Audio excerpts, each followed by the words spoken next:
नमस्कार दोस्तों, स्वागत है आप सभी का आपके अपने YouTube चैनल एग्ज़ाम प्रेप लिखने से जीतेंगे। आज लगभग 3 दिन बाद आपके पास ये वीडियो पहुंच रहा है और कुछ व्यक्तिगत कारण थे। और व्यक्तिगत का मतलब ऐसे भी व्यक्तिगत कारण नहीं थे जिनकी वजह से कोई जो मानसिक तनाव हो। मतलब सबके अपने अपने काम हैं, सब लोग की एक जो है पर्सनल लाइफ होती है, व्यक्तिगत लाइफ होती है, जिसकी वजह से जो है हम 3 दिन आप लोग तक वीडियो नहीं पहुंचा पाए हैं। लेकिन अब आप लगातार जो है हमसे रूबरू होते रहेंगे, हमारे वीडियोस आपको मिलते रहेंगे और नई नई जानकारियां हम आपको प्रोवाइड कराते रहेंगे। ठीक है, तो हमारे चैनल को प्यार दुलार और स्नेह देते रहिएगा और जो भी अभी तक आपने दिया है उससे बहुत ज़्यादा संतुष्ट हूँ और आगे भी यही प्यार दुलार आप लोग देते रहिएगा। चलिए, तो हम हिंदी की जो सीरीज चला रहे थे आप लोगों के साथ में, हिंदी की कड़ी में आज हम आप लोगों को बताएंगे भक्ति काल के बारे में। इसके पहले हमने आदिकाल के बारे में बताया था। और एक चीज़ और बता दें, मैंने पेपर एनालिसिस किया है, लगभग मुझे लग रहा है कि 8 से 9 क्लासेस मैंने आप लोगों को हिंदी में पढ़ाई। बहुत ज़्यादा आप लोगों के साथ रूबरू नहीं हो पाया हूँ, किंतु जितना भी मैंने आपको पढ़ाया उसमें से लगभग 8 से 10 क्वेश्चन आपके जूनियर एडेड में आए हुए हैं। ठीक है, तो कौन कौन से क्वेश्चन आए हैं, कहाँ से आए हुए, इनकी चर्चा हम नेक्स्ट वीडियो में करेंगे, या एक वीडियो इसके लिए पर्सनली बना देंगे कि हाँ ये जूनियर एडेड में हिंदी से इतने इतने क्वेश्चन पूछे गए थे और जो हमने पढ़ाए हैं आप लोगों को। ये इत्तेफाक कह लो या हमारी मेहनत कह लो या ये कह लो कि आप लोगों की किस्मत अच्छी है जिसकी वजह से जो है आप लोग हमसे जुड़े और आप लोगों को इतने क्वेश्चन यहाँ से मिल रहे हैं। ऐसे प्रश्नों की श्रृंखला आपको बहुतायत में मिलेगी। आप हमारा साथ देते रहिए, हम आपको बहुत अच्छे वीडियोज़ आपको देते रहेंगे, बहुत बढ़िया चीज़ें आपको बताते रहेंगे। ठीक है, तो हमने आदिकाल के बारे में आपको बताया था, आदिकाल के कवियों के बारे में बताया था, फिर बताया था आदिकाल में कौन कौन से साहित्य हुए थे। रासो साहित्य हुआ था, ठीक है, और क्या नाम है, सिद्ध साहित्य हुआ था और रास साहित्य हुआ था और कई सारे हुए थे। फिर उनके कवियों के बारे में बताया था, जगनिक थे, ठीक, नरपत नाल थे, आपके चंद्रवरदाई थे, उनकी रचनाएं थी। इन सब के बारे में चर्चा करता उस समय को आगे बढ़ाते हुए। ठीक है, आज हम चर्चा करेंगे भक्ति काल पे। ठीक है, और भक्ति काल का जो टाइम पीरियड है वो 1350 से 1650 तक लिया जाता है। यहाँ पे हम नोट कर देते हैं, ये लिख देते हैं आपको, 1350 से 1600 ईस्वी तक।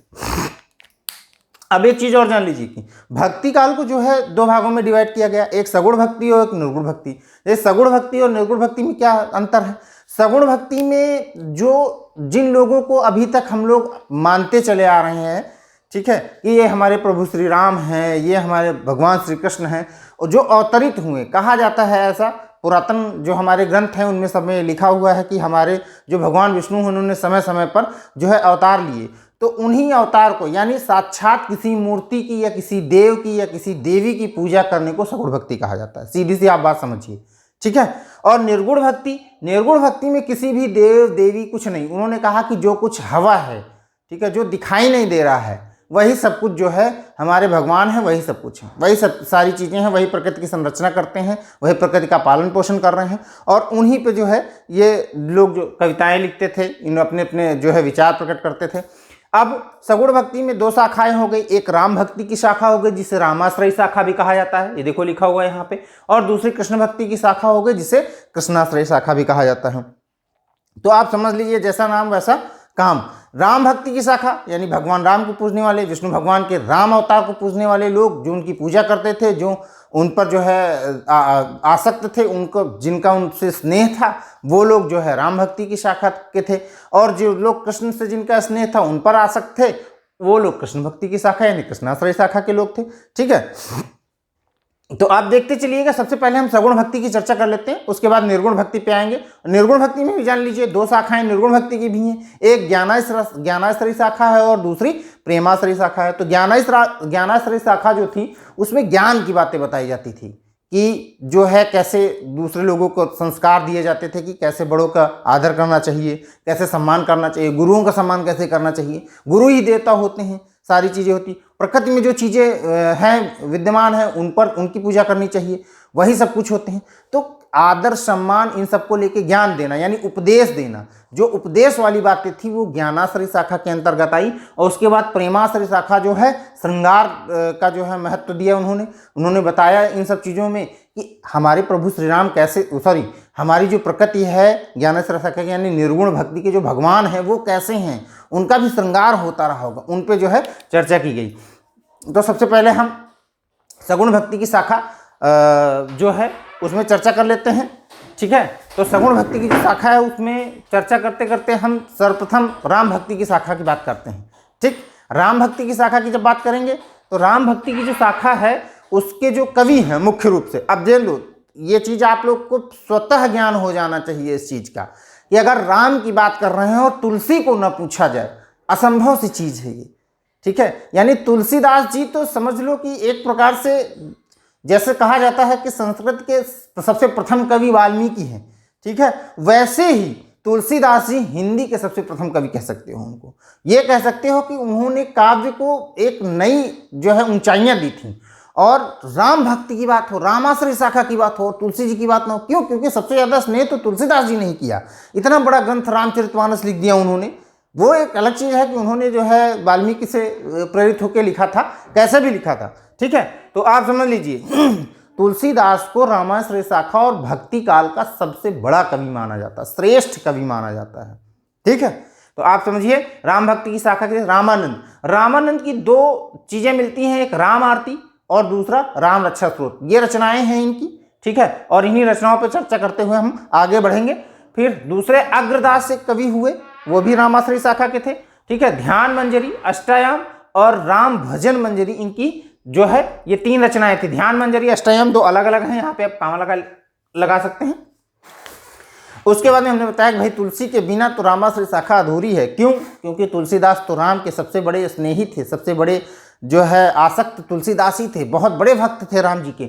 आप समझिए तुलसीदास बरवे रामायण, रामचरितमानस मैंने नहीं लिखा क्योंकि ये सबकी जबान पर रटी हुई है, सबकी जिह्वा पे रखी हुई है, सबके गले में कंठस्थ है इस चीज़ को।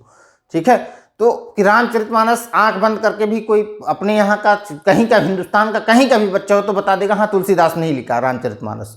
ठीक है, तो आप समझिए बरवे रामायण, रामाज्ञा प्रश्नावली, ठीक है, तुलसीदास जी की हैं। हनुमान बाहुक, कलिकाल, कविता रामायण, दोहावली, गीतावली, रामलला नहछु, विनय पत्रिका और जानकी मंगल, ये सब जो है तुलसीदास जी की रचनाएं हैं। नाभादास ने भक्तमाल लिखा है। ठीक है, और नरहर दास जो हैं उन्होंने पौरुषेय रामायण लिखा है। तो ध्यान रखिएगा इस चीज को, ये पौरुषेय रामायण और ये भक्तमाल। उसके बाद आते हैं केशवदास। केशवदास बहुत ही पूछे जाने वाले कवियों में से हैं और जूनियर एडेड में भी आपके जो है आए हुए हैं। ठीक है, अब सुनिए केशवदास ने क्या क्या लिखा। कवि प्रिया, रसिक प्रिया, रामचंद्रिका, विज्ञान गीता, रत्न बावनी, जहांगीर जस चंद्रिका। जिन्होंने एग्जाम दिया है आप लोगों को ध्यान होगा यही पूछा गया था, जहांगीर जस चंद्रिका किसने लिखी है, इसके रचनाकार कौन है, इसके कवि कौन है। ठीक है, तो मोस्ट इंपॉर्टेंट चीजें हैं, हमने बताया आपको केशवदास। ठीक है, उसके बाद में ईश्वरदास आ जाते हैं। ईश्वरदास जी ने लिखा है भरत मिलाप और अंगद पैच। ठीक, ये राम भक्ति की शाखा के प्रमुख कवि हैं। ठीक है, ध्यान रखिएगा इस चीज को। और जैसा कि हमने बताया कि इसके अग्रणी, इसके सर्वश्रेष्ठ कवि कौन है, तुलसीदास। अगर कभी भी क्वेश्चन आ जाए, हालांकि ऐसा क्वेश्चन नहीं बनाएंगे, घटिया टाइप का क्वेश्चन है, बहुत खराब क्वेश्चन है ये मेरी नज़र में। ये पूछ ले आप लोगों से कि भक्ति काल के जो सर्वश्रेष्ठ कवि कौन है, तो इसके बारे में कभी चर्चा नहीं करेंगे। हाँ, रचनाओं के बारे में आप लोगों से जरूर चर्चा करेंगे कि दोहावली किसने लिखी, विनय पत्रिका किसने लिखी, जानकी मंगल किसने लिखी, भक्तमाल किसने लिखी, इन सब की चर्चा करेंगे। जैसे इस बार चर्चा कर दी जहांगीर जस चंद्रिका की चर्चा कर दी है ना, तो ऐसी ही चर्चाएं आप लोगों से करेंगे। ये पूछा जा सकता है भरत मिलाप किसने लिखा है, तो इन रचनाओं के बारे में आपसे पूछ सकते हैं। ये पूछ सकते हैं कि निम्न में से भक्ति काल का कवि कौन है। ठीक है, निम्न में से भक्ति जो नाम दे देंगे आपको 4, उन नामों के बारे में आपसे पूछ लिया जाएगा। या ये भी पूछा जा सकता है कि केशवदास किस काल के कवि थे, उल्टा भी किया जा सकता है। या ये भी पूछा जा सकता है निम्न में से भक्त काल का कवि कौन नहीं है।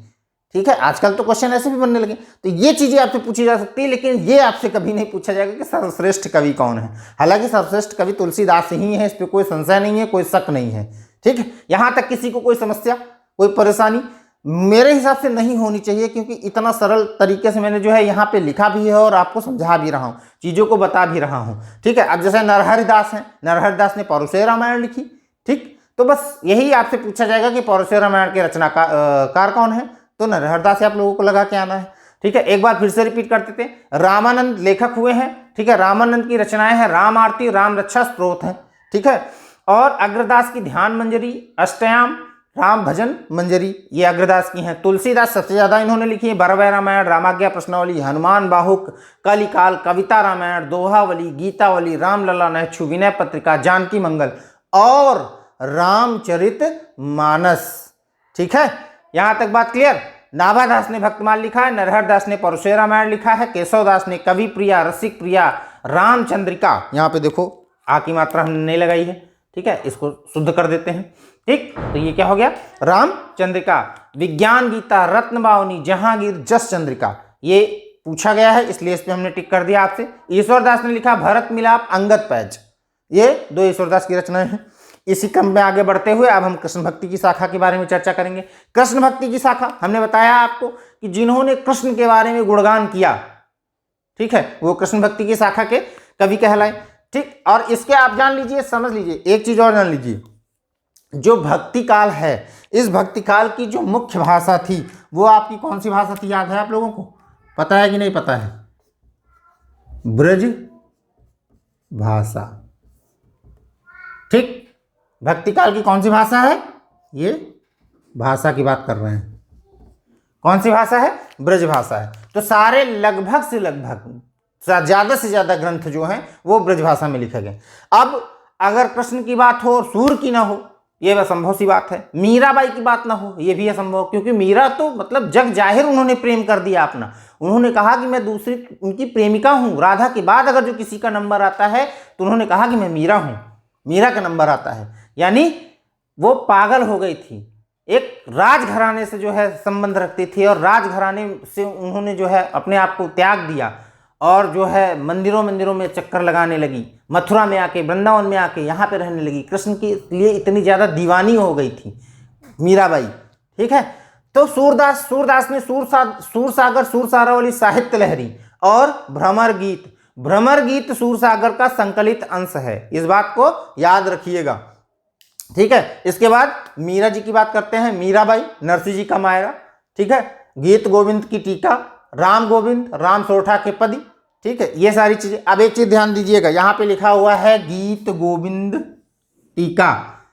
गीत गोविंद की टीका जो है वो मीराबाई ने लिखी है और गीत गोविंद जो लिखा है वो किसने लिखा है, जयदेव ने। यहां लिख देते हैं हम, गीत गोविंद जो लिखा है वो लिखा है जयदेव ने। किसने लिखा है, जयदेव ने लिखा है। तो ये इंपॉर्टेंट है, इस चीज को ध्यान रखिएगा, पता चले कि आंख बंद कर लें आप लोग, ठीक है, पर पलक ही ना झपकाएं या पलक खोले ही ना आप लोग। गीत गोविंद की टीका पूछा जाए, नीचे जयदेव लिखा है तो उस पर टिक कर दे, या गीत गोविंद पूछा जाए तो नीचे मीराबाई लिख दिया तो आप उस पर टिक कर दें। तो गीत गोविंद की टीका मीराबाई ने लिखी है, ठीक है, लेकिन गीत गोविंद जो है वो जयदेव ने लिखा है। इस चीज को ध्यान रखिएगा, आगे चर्चा करेंगे इन सब चीजों पे। फिलहाल तो इतना जान लीजिए, जो महत्वपूर्ण चीजें हैं उन पे हम चर्चा करते हैं। नरसिंह जी का मायरा, ये राजस्थानी काव्य है नरसिंह जी का मायरा, ठीक है। मायरा जो होता है ये कह लो कि एक प्रकार की परंपरा है।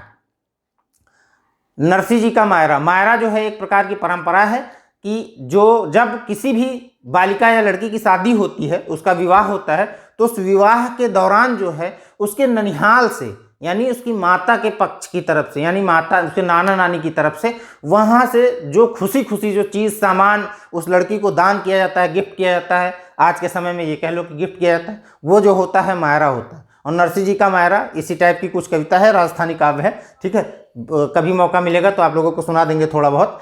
उसके बाद में आ जाते हैं रसखान, प्रेम वाटिका, सुजान रसखान, दान लीला।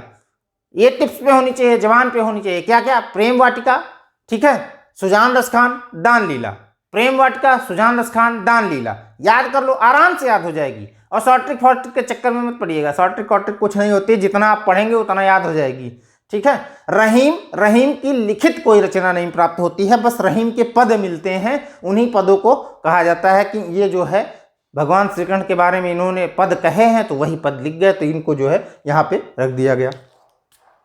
उसके बाद नरोत्तम दास आते हैं। नरोत्तम दास ने सुदामा चरित लिखा, वो कोने में लिखा हुआ है, ध्यान रखिएगा इस चीज को। पूरे बोर्ड का जो है हमने प्रयोग किया है, कुछ जगह छोड़ी नहीं है, जो छूट गई है उसे अब प्रयोग करते चल रहे हैं, ठीक है। तो नरोत्तम दास ने सुदामा चरित लिखा हुआ है। इसके बाद रसखान तो हो ही गए हैं।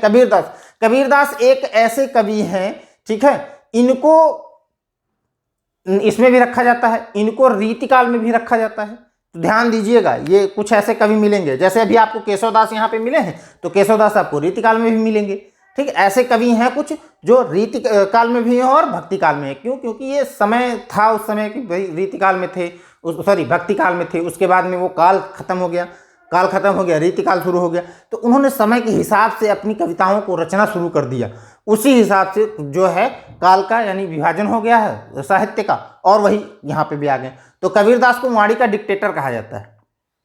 ठीक है, साखी शब्द रमैनी, ये बीजक है, इनके बीजक की सारी चीजें हैं। पंचमेल खिचड़ी, सारणकर्णी की भाषा, वहां पे अगर जो भाषा नहीं समझ में आ रही है तो हम उसको नीचे लिखने का प्रयास कर दें आप लोगों के लिए, थोड़ा सा बोर्ड की कमी हो गई थी। ये है सारणकर्णी की भाषा। ठीक है, कबीरदास साखी शब्द रमैनी, पंचमेल खिचड़ी और सारणकर्णी की भाषा, बहुत इंपॉर्टेंट चीजें हैं कबीरदास जी की, ये पूछी जाती हैं। ठीक, यहां तक बात क्लियर है, कोई दिक्कत तो नहीं। अब ये जान लो कि एक चीज और जान लो कि ये लोग जो है निर्गुण भक्ति में भी थे। कौन कौन? आपके कबीरदास जी जो है निर्गुण भक्ति में थे। इन्होंने भी कभी कभी उपासना की और कभी कभी कहा है ही नहीं, कोई भगवान नहीं है। ठीक है, कोई मूर्ति पूजा नहीं, सब बेकार है। तो इन्होंने निर्गुण भक्ति की भी वो किया। अब यहां से हम निर्गुण भक्ति के बारे में चर्चा करेंगे। कहां से? ये यहां से लाइन खींच देते हैं हम। नहीं दिख रहा है तो मुझे लग रहा है काली लाइन खींच देना, दिखने लगेगा। ठीक, तो जो आपकी निर्गुण भक्ति थी, निर्गुण भक्ति में हमने बताया ज्ञानाश्रय शाखा। अब कबीर की जो है वचन अमृत वाणी जो होती है वो आप लोग सुनते ही है, कही जाती है। गुरु नानक ये भी जो है उपदेश दिया करते थे, ज्ञान दिया करते थे। रैदास जी भी ज्ञान दिया करते थे। ठीक है, और दद्दू दयाल, इन सब की जो हमने बताया कि कबीरदास की रचनाएं मिल गई हैं। गुरु नानक की रचनाएं कभी पूछी नहीं जाती हैं। ठीक है, अगर जो पूछी जाएंगी तो फिर चर्चा कर देंगे इसकी। रैदास जी की कोई रचना जो है लिखित प्राप्त नहीं होती है। दद्दू दयाल जो है इन्होंने अंगवधू लिखा, सुंदर दास ने सुंदर विलास लिखा। ये वो रचनाएं हैं जो पूछी जाती हैं, इसलिए हमने इनकी चर्चा की। प्रेमाश्रय शाखा, प्रेमाश्रय शाखा में कुतुबुन आए, उन्होंने मृगावती लिखा। जायसी ने अखरावट, पद्मावत और आखिरी सलाम लिखा। और जायसी जो है शेरशाह सूरी के दरबारी कवि थे। शेरशाह सूरी का दूसरा नाम क्या है ये आप हमें कमेंट बॉक्स में बताइएगा। ठीक है, बहुत बढ़िया नाम है और बहुत अच्छा है, लोगों को पसंद भी आता है कभी कभी तो। और हो सकता है कि आप लोग जानते भी ना हो कि शेरशाह सूरी है कौन। तो इनका जो दूसरा नाम है शेरशाह सूरी एक राजा थे और उनका जो दूसरा नाम है तो वो आप लोग हमें कमेंट बॉक्स में कमेंट करके बताइएगा। ठीक है, इसके बाद मंझन आते हैं। मंझन मधुमालती। ठीक है, मंझन ने मधुमालती लिखा। मधुमालती में मधु और मालती का जो है वो किया गया है, सॉरी मनोहर और मधुमालती का जो है प्रेम दिखाया गया है। प्रेम कथा है एक प्रकार की, ये मंझन ने जो लिखी है। फिर नंददास आते हैं। नंददास ने रूप मंजरी लिखी है। उस्मान ने चित्रावली लिखी है। इतनी रचनाएं हैं इन भक्ति काल की। और जो हमारा नेक्स्ट वीडियो होगा इसके बाद वाला, उसके बाद हम उसमें रीतिकाल में चर्चा करेंगे। रीतिकाल के बारे में बताएंगे कि रीतिकाल 3 भागों में जो है विभाजित किया गया है। रीतिबद्ध हो गया, रीति मुक्त हो गया, रीति सिद्ध हो गया। रीति मुक्त, रीतिबद्ध और रीति सिद्ध हैं क्या, इनके बारे में भी आपको बताएंगे। बहुत ज़्यादा कठिन कुछ भी नहीं है। आप अगर जो पढ़ रहे हैं तो बहुत सरल है। सॉरी, अगर नहीं पढ़ रहे हैं तो आपको कठिन लगेगा। जब आप पढ़ेंगे ही नहीं, जिस रास्ते पे आप जा ही नहीं रहे हैं, जाना ही नहीं चाहते हैं, देखना नहीं चाहते हैं, तो उस रास्ते की कठिनाई या सरलता का अंदाजा आप कैसे लगा सकते हैं इस चीज़ को। आप पढ़िए, पढ़ने वाली सारी चीज़ें सरल होती हैं, कोई चीज़ कठिन होती ही नहीं है। ठीक है, तो इन सब पे हम लोग चर्चा करेंगे। आप हमारे चैनल को स्नेह, दुलार और प्यार दिखाते रहिएगा। एग्जाम प्रेप लेखनी से जीतेंगे। लाइक, सब्सक्राइब और शेयर करते रहिएगा। नेक्स्ट वीडियो के लिए धन्यवाद।